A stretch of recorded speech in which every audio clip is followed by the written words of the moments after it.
কচু দিয়ে সুন্দর একটা রেসিপি নিয়ে হাজির হলাম আপনাদের সামনে। আসসালামু আলাইকুম। আমি সোনাই সুমি বলছি, আমার চ্যানেলে সবাইকে স্বাগতম। প্রথমে আমি কচুটাকে সিলে কুচি করে নিয়েছি। এখন ওই সিদ্ধ করতেছি।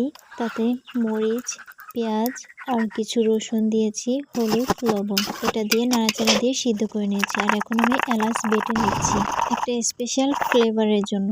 এখন আমি সিদ্ধ করা কচুটাকে বেটে নিচ্ছি। এই যে সেই সিদ্ধ করা কচু। আজকে মূলত আমি কচু ভর্তা করছি। তা আমি যেভাবে ভর্তা করে থাকি সেটাই আপনাদের সাথে শেয়ার করছি। অল্প পরিমাণ পেঁয়াজ আর সেই এলাচ বাটাটুকু দিয়ে আমি ভেজে নিয়েছি। এখন আমি বাটা কচুটুকু ভালো করে মিক্স করে নেব। এভাবে কি আপনারা কেউ কচু ভর্তা করে খেয়েছেন? এটার স্বাদ কিন্তু সত্যি অনেক সুন্দর। অনেক সময় দেখা যায় মাছ মাংসের চেয়ে এই নিরামিষ এই খাবারগুলো অনেক টেস্টি হয়ে থাকে। অনেকগুলো ভাত খাওয়া যায়। যাই হোক, আমার কচুটা মিক্সড করা হয়ে গেছে। এই যে ফাইনালি লুকটা কত সুন্দর লাগছে, আর খেতে কিন্তু সত্যি অনেক মজার।